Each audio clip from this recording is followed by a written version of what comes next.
La Côte d'Ivoire offre de bons indicateurs d'investissement, de quoi rassurer les hommes d'affaires qui veulent y réaliser des affaires. Voilà le message tenu par le président de la République à une délégation d'hommes d'affaires français du mouvement des entreprises de France, MEDEF, rencontre tenue au palais présidentiel. 3 mois pour consolider un fichier unique des victimes de la crise ivoirienne. C'est la principale mission de la CONARIV, la Commission nationale pour la réconciliation et l'indemnisation des victimes, amorce la réparation des préjudices subis par les victimes. Dans ce journal, vous entendrez le président de la commission. Aujourd'hui, 14 avril, est célébrée la journée internationale de la secrétaire, événement de reconnaissance de la profession comme un élément clé dans la productivité de l'entreprise. Ici en Côte d'Ivoire, les secrétaires, réunis au sein de plusieurs organisations, ont été honorés pour leur dévouement au travail. Et puis à l'étranger, la Guinée, où les échauffourées entre partisans de l'opposition et forces de l'ordre ont repris ce matin à Conakry. De nouveaux affrontements qui interviennent au lendemain d'une journée de heurts qui a fait un mort et au moins une dizaine de blessés. Voilà pour le sommaire. Bonsoir à tous et bienvenue dans la grande édition. La Côte d'Ivoire offre de bons indicateurs d'investissement, de quoi rassurer les hommes d'affaires qui veulent y réaliser des affaires. Ce sont les mots du président de la République Alassane Ouattara adressés ce mardi à une délégation d'hommes d'affaires français du mouvement des entreprises de France MEDEF, rencontre tenue au palais présidentiel. Selon le chef de la délégation du MEDEF, son président du comité Afrique Patrick Lucas, la volonté de son mouvement à venir investir en Côte d'Ivoire ne s'effritera jamais. Jérôme Kofi Abolin. Le MEDEF fait entièrement confiance à la Côte d'Ivoire et à son président. Reçu par le chef de l'État, Alassane Ouattara, ce mardi au palais présidentiel, la délégation du mouvement des entreprises françaises à travers Patrick Lucas s'est félicitée des bonnes performances des actions de développement menées par les autorités ivoiriennes. Ce qui est frappant depuis quelque temps, c'est l'intérêt que nous avons de la part d'un nombre croissant de PME de s'intéresser à la Côte d'Ivoire. Et d'ailleurs, le MEDEF international encourage cette évolution. Nous sommes particulièrement frappés de l'évolution de la Côte d'Ivoire et nous nous en réjouissons. Le président de la République, présentant la situation générale, a évoqué la nécessité de poursuivre les efforts. Sur les 3 dernières années, 2012 à 2014, nous avons un taux moyen d'à peu près 9% et les déficits sont bien maîtrisés. Nous comptons maintenir le cap. Nous avons tenu pas plus tard que la semaine dernière une grande réunion sur la réforme du secteur de l'énergie qui quand même devient un secteur essentiel compte tenu du degré d'avancement, des progrès économiques que nous avons constatés. Et d'ici la fin de l'année, nous serons à un peu moins de 2000 MW de production d'électricité, ce qui fait tout de même que nous venons immédiatement après le Nigeria en matière de capacité de production en Afrique de l'Ouest. Mais nous avons aussi constaté que l'électrification, l'accès à l'électricité par les populations est beaucoup plus grand. Pour ce qui est de la situation politique, le chef de l'État s'est appesanti sur la réconciliation nationale, dont l'une des priorités pour lui constitue l'indemnisation des victimes. Nous avons dû réactiver la commission de réconciliation pour mettre l'accent sur l'indemnisation des victimes. L'aspect réconciliation ne peut pas aller sans la justice et sans l'indemnisation des victimes. En évoquant la future élection présidentielle, le président de la République a rassuré sur la tenue d'un scrutin transparent. Le dialogue est en cours avec les partis d'opposition, y compris le Front populaire ivoirien, le parti de l'ancien président. Et nous sommes certains qu'ils participeront aux élections également. Ces élections seront ouvertes, seront transparentes. Et elles seront apaisées également. Avant de prendre congé de leur hôte, les chefs d'entreprise français ont fait part de leur volonté de s'implanter en Côte d'Ivoire et contribuer à la réussite des grandes réformes entreprises.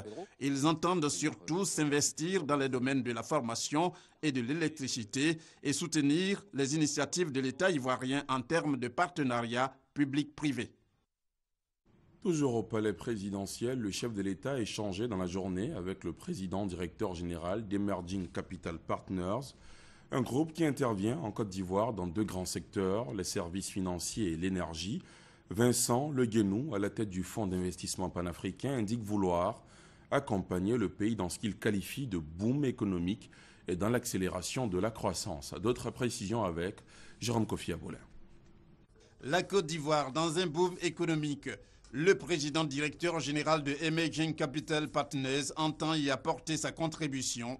C'est bien dans ce sens qu'il a échangé ce mardi avec le président de la République, Alassane Ouattara, au palais présidentiel. Nous intervenons en Côte d'Ivoire dans deux grands secteurs, les services financiers et l'énergie. Les services financiers à travers notamment une participation majoritaire dans le groupe Aura Group, qui est un groupe bancaire régional qui vient de faire son entrée en Côte d'Ivoire en 2013 avec le rachat des ex-banques régionales de solidarité qui ont été renommées Aura Group Côte d'Ivoire. ECP est également présent dans le domaine de l'accès à l'eau et à l'électricité des populations ivoiriennes. ECP est l'actionnaire majoritaire d'Eranov qui contrôle la CIE, la SODECI et la CIPREL. On parle de 6 000 employés en Côte d'Ivoire, ce qui est très significatif. Je rappelle que CIPREL, avec 2 turbines, l'une à gaz, qui a été installée sur le réseau en 2014, début 2014, l'une à vapeur qui sera installée fin 2015, aura réalisé un investissement de 225 milliards de francs CFA, qui est l'un des plus gros investissements dans le domaine des infrastructures de ces dernières années en Côte d'Ivoire. Le président directeur général de Emerging Capital Partners dit avoir rencontré une écoute très favorable du chef de l'État, notamment pour ce qui concerne la question des infrastructures. Elle a 3 mois pour consolider un fichier unique des victimes de la crise ivoirienne. La CONARIV, Commission nationale pour la réconciliation et l'indemnisation des victimes, amorce la réparation des préjudices subis par les victimes, un délai qui requiert l'implication de tous, selon le président de la Commission. Que pense aussi la population sur cette nouvelle structure de gestion de l'après-crise du pays? Pour beaucoup, c'est une démarche qui pourrait aboutir à la réconciliation nationale. Gabriel Zani. Des Ivoiriens souffrent encore des séquelles de la décennie de crise vécue dans le pays. Les victimes directes ou indirectes s'habituent tant bien que mal à leur nouvelle situation. J'étais une victime. Il y a mon pied qui a été cassé, ma cheville droite. Nous nous sommes traités nous-mêmes.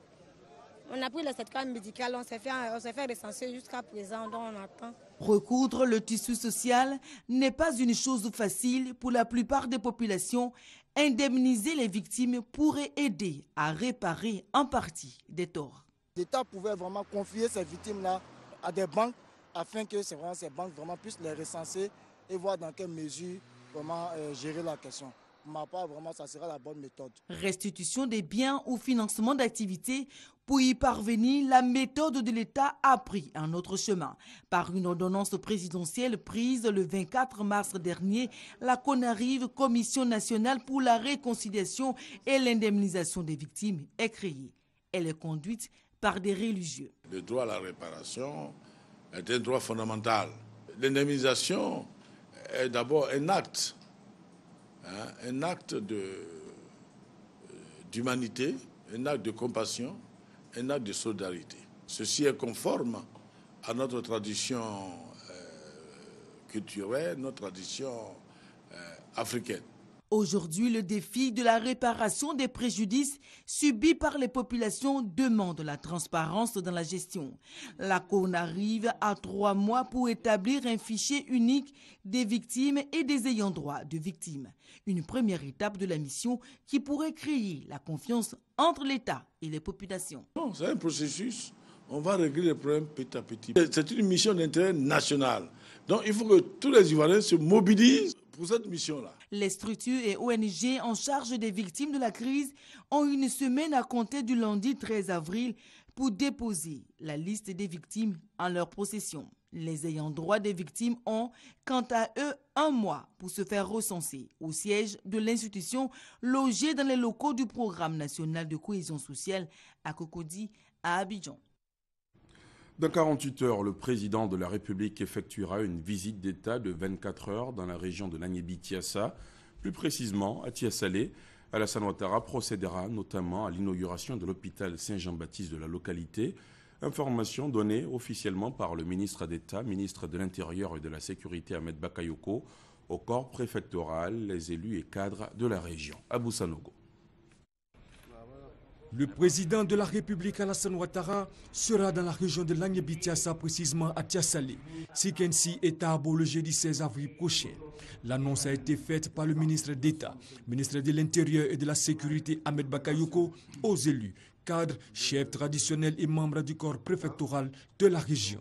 Cette visite sera, selon le ministre d'État Ahmed Bakayoko, une occasion pour le chef de l'État de toucher du doigt les préoccupations des populations et apporter des solutions. Il les invite donc à la mobilisation. Ces rencontres sont une vraie opportunité de développement pour toutes les régions où le président est passé. Ça lui permet de toucher du doigt les réalités socio-économiques de ces régions-là et d'y apporter des solutions. Les populations de ces régions ont donné l'assurance au ministre d'État que la mobilisation sera exceptionnelle. Nous tenons à dire vraiment merci au président de la République qui peut être assuré que je pense que toutes les populations de Tiassalé, dans toutes ses composantes, le recevront avec beaucoup de ferveur et d'enthousiasme. Les populations sont vraiment enthousiastes à recevoir le président. Nous sortons vraiment de plusieurs réunions de mobilisation, mais je crois que les gens sont impatients de recevoir le président. Le président de la République, Alassane Ouattara, procédera d'abord à l'inauguration de l'hôpital Saint-Jean-Baptiste, aura ensuite une rencontre avec les cadres et enfin animera un meeting à Tiassalé pour communier avec les populations. Le chef de l'État se rendra également à Agboville. Il marquera un arrêt dans la ville. Le président du conseil régional d'Agboville sonne donc la mobilisation. On retrouve Abou Sanogo. Le président de la République, Alassane Ouattara, effectue une visite d'État de 24 heures dans la région de Lagné-Bitiassa, plus précisément à Tiassalé, Sikansi et Tabou.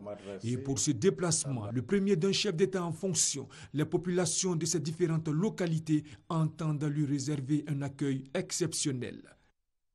Nous devons faire cette démonstration de force. Bien évidemment, quand je parle de démonstration de force, c'est en termes de mobilisation.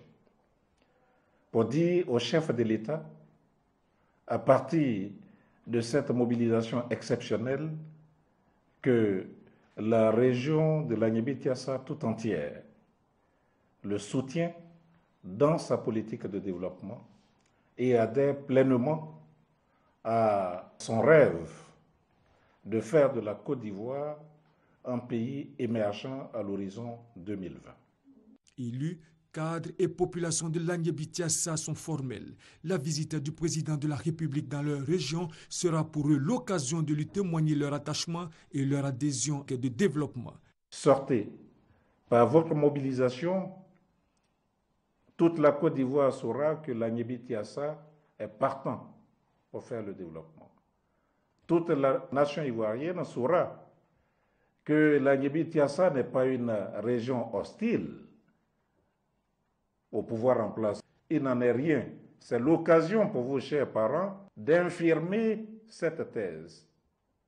Par votre mobilisation, vous allez dire aux Ivoiriens que Lagné-Bitiassa veut aller au développement.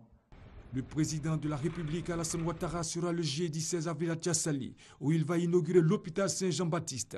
L'étape suivante sera consacrée à une rencontre avec les cadres, chefs traditionnels et les élus des 3 départements, suivi d'un meeting qui mettra fin à la visite d'État.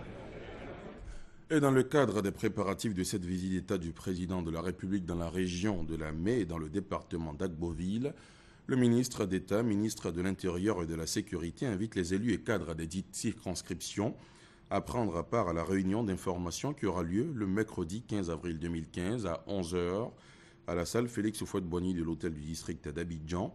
En raison de l'importance de cette rencontre, la présence de tous est vivement souhaitée. Le présent communiqué tient lieu de convocation individuelle. C'est signé le préfet hors grade Amani Ipou Félicien.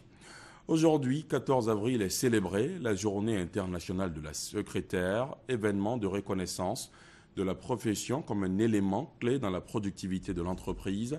Ici en Côte d'Ivoire, les secrétaires réunis au sein de plusieurs organisations ont été honorés pour leur dévouement au travail. Grâce Kando. Souvent dans les bureaux, la secrétaire est là, tu viens, elle t'accueille froidement. Tu déposes un dossier que tu as besoin, bon, peut-être demain ou après-demain. Ça peut prendre une semaine, soit même des mois même. Ton dossier est là, elle ne transmet pas. Des propos que tente de justifier Dame Nguessan Félicienne, secrétaire. Les secrétaires sont toujours au service des gens qui viennent. Des fois, ce n'est pas facile pour les rendez-vous, les gens qui n'ont pas de rendez-vous qui viennent, mais on les reçoit quand même. Et puis après, on prend les instructions auprès de nos patrons Et puis après ça, soit on leur dit de repasser. La secrétaire a pour rôle, entre autres, de coordonner, de rédiger, de recevoir et de répondre au téléphone. Cette journée qui leur est dédiée est l'occasion pour la Ligue ivoirienne des secrétaires d'exhorter les secrétaires à plus de responsabilités. La secrétaire doit adopter un certain nombre de comportements et être dotée d'aptitudes qui riment avec l'excellence. J'invite toutes les secrétaires à exécuter les tâches qui leur sont confiées avec célérité et responsabilité. La 64e édition de la Journée internationale de la secrétaire a été l'occasion pour les ministres Anne-Désiré Ouloto et Kandia Camara de rendre un hommage aux secrétaires pour leur dévouement au travail. Concernant la signature du décret portant profil de carrière des secrétaires en février dernier, le ministre de la fonction publique s'est prononcé. Pendant 30 ans, elles se sont battues pour que cette situation change. Parce qu'on ne peut pas commencer secrétaire et finir secrétaire. Désormais, les secrétaires pourront aller jusqu'au grade A7 dans l'administration de notre pays. Donc, elles commencent très bas, mais elles peuvent aller très loin. Il suffit tout simplement qu'elles-mêmes travaillent, qu'elles se cultivent, qu'elles subissent des formations. C'est une grande victoire que nous tenons à célébrer. Il y a les 150 points qui nous avaient été promis depuis août dernier, qui ne nous ont pas encore été octroyés, pendant que certains ont déjà bénéficié de ça. Donc nous pensons que jusqu'à la fin de ce mois, tout au plus le mois prochain, nous souhaiterons bénéficier de ces 150 points. L'amicale des secrétaires et assimilés de l'Assemblée nationale a été aussi célébrée par les responsables de cette institution. Occasion pour les anciennes secrétaires de l'Assemblée nationale d'être honorées. Entrepreneur ou homme d'affaires, il faut choisir. C'est sous ce thème que se tiendra du 23 au 24 avril prochain la CGECI Academy 2015. Il s'agit d'une rencontre initiée par la Confédération générale des entreprises de Côte d'Ivoire. Elle est destinée à tout entrepreneur à la recherche de solutions et capable de les mettre en œuvre. Plus de 430 projets seront en compétition lors de cette 4e édition de la CGECI Academy. Le Grand Prix est doté cette année d'un montant de 10 millions de francs CFA. Autant d'informations données par Alain Quadio, vice-président du patronat ivoirien. Le compte-rendu de Francis Boifo.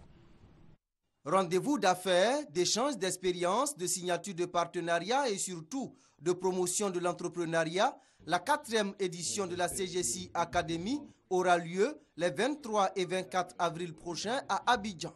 Thème de réflexion, entrepreneur ou homme d'affaires, il faut choisir. Lorsqu'on décide de se lancer en affaires, est-ce qu'on se lance dans la typologie d'un homme d'affaires qui va être à l'affût des opportunités ou alors on se lance en entreprise en partant d'une expertise qu'on a, qu'on veut monnayer demain en créant son entreprise. Cette année, on a dit on s'adresse à des personnes qui ont un projet, on s'adresse à des personnes qui ont démarré un projet, on s'adresse à des personnes qui travaillent mais qui ont un projet à côté et puis on s'adresse aussi à des personnes qui sont confirmées dans les affaires et qui veulent venir bénéficier de ce partage d'expérience qu'offre cette plateforme-là. Les femmes entrepreneurs de la diaspora et celles de la Côte d'Ivoire sont très attendues.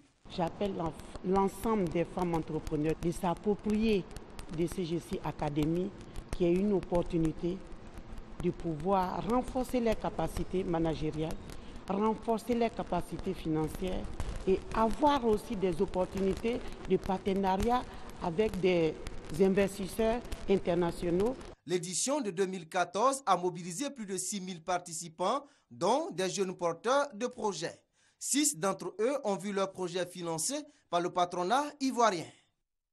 Une découverte ou une redécouverte dans ce journal, celle d'un pays de l'Asie du Sud-Est, la Thaïlande, premier exportateur de riz au monde avec 10 millions de tonnes par an. Le pays connaît aujourd'hui une croissance remarquable. Il est même incontournable en Asie du Sud. Du point de vue économique, la Thaïlande est un véritable modèle d'émergence dont devrait s'inspirer la Côte d'Ivoire. Notre reporter Herman Niamien était en visite dans ce pays. Il nous propose son carnet de voyage.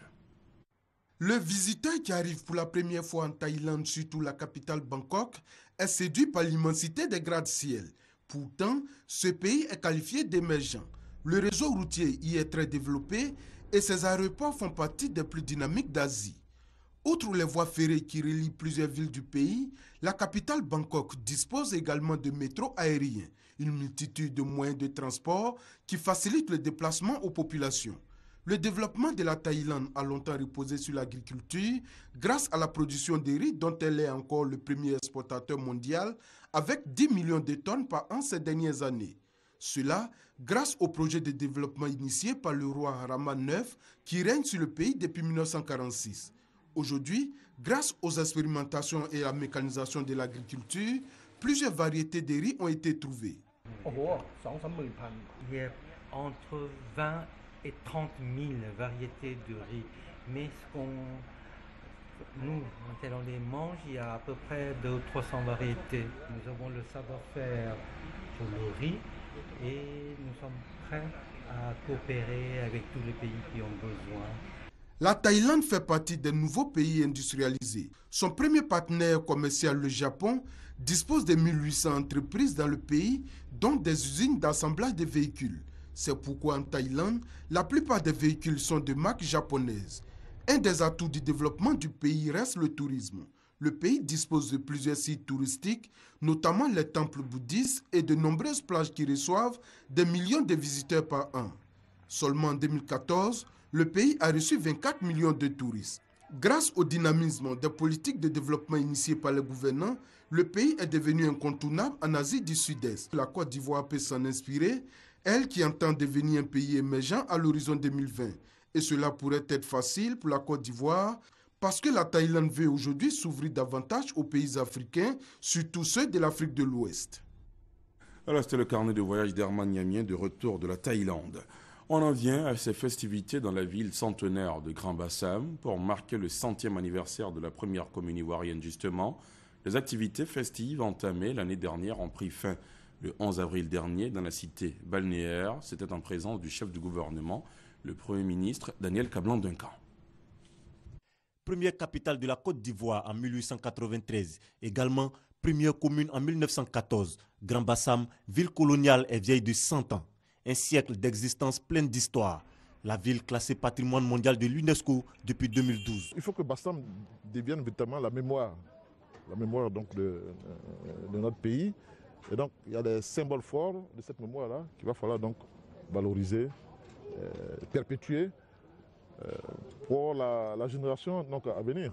Grand Bassam, mémoire de l'histoire de la Côte d'Ivoire, est bientôt véritable pôle de développement dont les perspectives sont indiquées par le Premier ministre Daniel Kablan-Duncan. La route, dit-on, précède le développement. C'est la raison pour laquelle le président de la République, son Excellence M. Alassane Ouattara, a décidé de la relance de la réalisation de l'autoroute de Grand Bassam. Cette infrastructure autoroutière fera de Grand Bassam un centre de trafic important pour toute la sous-région. Les travaux de construction du réseau national haut débit en fibre optique, tronçon Abidjan-Bassam-Bouna, dénommé Backbone de l'Est, lancé ici d'ailleurs à Grand Bassam le 12 juillet 2013, devrait également contribuer à renforcer la position de capitale des nouvelles technologies conférées à Grand Bassam avec la création de la zone franche, de la biotechnologie, des technologies de l'information et de la communication dont la gestion a été confiée au VITIB. Les festivités marquant les 100 ans du Grand Bassam ont débuté en décembre 2014 avec une cérémonie de planting d'arbres, une exposition photo et un marathon. À cette clôture, des citoyens modèles ont été honorés pour leur contribution au rayonnement et au développement de la ville. C'était un reportage de Moussa Konaté. Du côté du ministère de l'Enseignement supérieur et de la Recherche scientifique, on recherche une solution à la grève des enseignants du supérieur. Cet après-midi, Niamien Konan, à son cabinet, a échangé avec des syndicats des enseignants de l'enseignement supérieur. Un seul but, reprendre les cours. Koné Pargassoro. Depuis le lundi 13 avril, des enseignants de l'enseignement supérieur ont lancé un mot d'ordre de grève en vue de revendiquer les meilleures conditions de vie et de travail. C'est pour trouver une solution à cette crise que le ministre de l'Enseignement supérieur et de la Recherche scientifique a initié cette rencontre avec les syndicats des enseignants du supérieur. Le ministre Niamien Konan leur a demandé de la patience et leur a fait savoir qu'ils seront reçus très bientôt par le Premier ministre. Le Premier ministre a décidé de vous rencontrer le 16 ou le 18 mai après l'adresse que le président de la République fera aux syndicats, à tous les syndicats de la fonction publique, le 1er mai. Le ministre Niamey Konan a profité de cette rencontre pour annoncer la mise en place du fonds dédié à la recherche. Le Premier ministre a décidé de créer un fonds avec une dotation initiale de 500 millions. Pour les syndicats reçus, la nouvelle est la bienvenue. Ils ont souhaité cependant la sécurité à l'université afin de continuer les cours les jours à venir. C'est une première en Côte d'Ivoire. Parce que nous, on avait toujours sollicité nos syndicats que la Côte d'Ivoire dégage 2% du PIB à la recherche. En attendant la rencontre avec le Premier ministre, le ministre de l'Enseignement supérieur et de la Recherche scientifique a exhorté les enseignants à éviter les grèves illimitées. L'Académie régionale des sciences et techniques de la mer, ARSTM, accueille bientôt un autre département de formation. Il s'agit de l'Institut de sécurité maritime interrégional ISMI. Les actes de cette nouvelle école ont été pris officiellement ici, à Abidjan. Le point avec Lassine Bakayoko dans un récit d'Adama Kone. Ne point réagir face au phénomène d'insécurité maritime serait accepter qu'un jour, il n'y ait plus de trafic sur nos mers. Une menace pour le transport de nourriture, de médicaments, de pétrole et de gaz, entre autres. Mais pour réagir, il faut de la solidarité, des stratégies, du financement, du matériel et de la connaissance. D'où l'adoption du projet d'accord multilatéral portant création de l'Institut de sécurité maritime interrégional, ISMI. Il faut apprendre à se défendre ensemble contre des nouveaux dangers qui ont surgi au cours des 2 dernières décennies, parmi lesquels la piraterie, au-delà des problèmes d'environnement stricto sensu, les problèmes de pêche. Et c'est une bonne façon de répondre, effectivement, tous ensemble, à ces différents problèmes. En plus d'être une réponse internationale à l'insécurité maritime ambiante dans le golfe de Guinée, l'objectif de cet institut est d'assurer la formation et le renforcement de capacités des personnes, des administrations et autres entités privées ayant des activités en mer. Il vise surtout à conduire en toute efficacité les missions de sécurité, de sûreté maritime et de protection du milieu marin.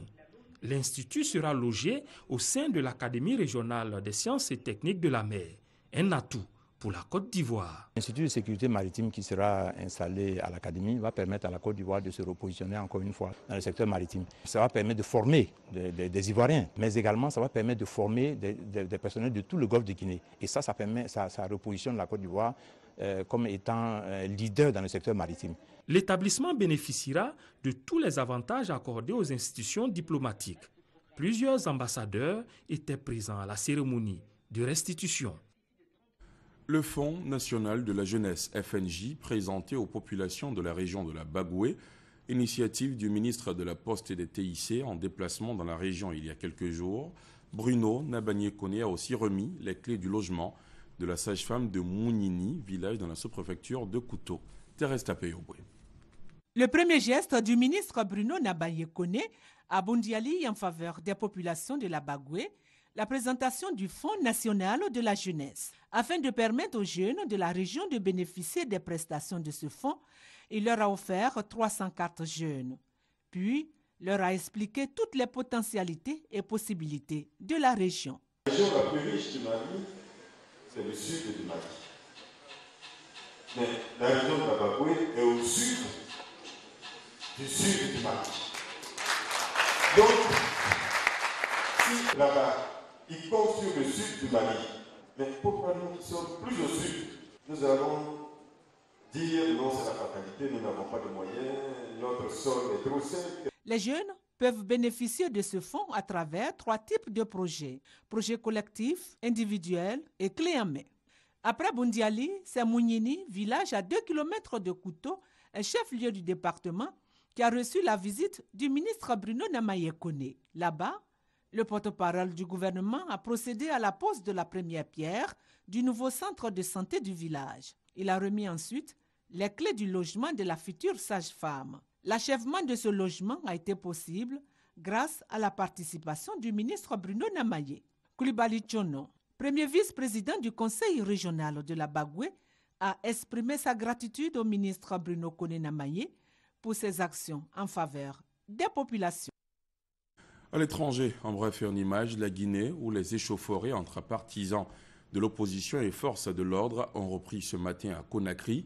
De nouveaux affrontements qui interviennent au lendemain d'une journée de heurts qui a fait un mort et au moins une dizaine de blessés. Plusieurs centaines de jeunes s'affrontaient aux policiers et gendarmes à coups de pierre et de pneus brûlés contre gaz lacrymogène, matraques et tirs de sommation en l'air sur l'autoroute Le Prince, conduisant au centre de la capitale. Ces violences de moindre intensité que la veille ont provoqué des embouteillages, mais aucun blessé n'a été signalé dans l'immédiat. Plusieurs rassemblements ont été organisés aujourd'hui au Nigeria et dans le monde pour marquer le premier anniversaire de l'enlèvement de plus de 200 adolescentes du lycée de Chibok par Boko Haram. Les 276 lycéennes de cette petite ville du nord-est du Nigeria, dont 219 sont toujours portées disparues, avaient été kidnappées, souvenez-vous, le 14 avril 2014. La commémoration de cette date a donc suscité une émotion sans précédent à travers le monde, avec notamment la campagne Bring Back Our Girls. Le futur président nigérian, Muhammadu Buhari, d'ailleurs, a promis dans la foulée de faire le nécessaire pour obtenir la libération de ces quelques 200 lycéennes sans toutefois laisser d'illusions sur leur sort. Et c'est ici qu'on s'arrête pour ce soir. Merci d'avoir suivi cette demi-heure d'information. Excellente soirée sur la chaîne qui rassemble. Bonsoir.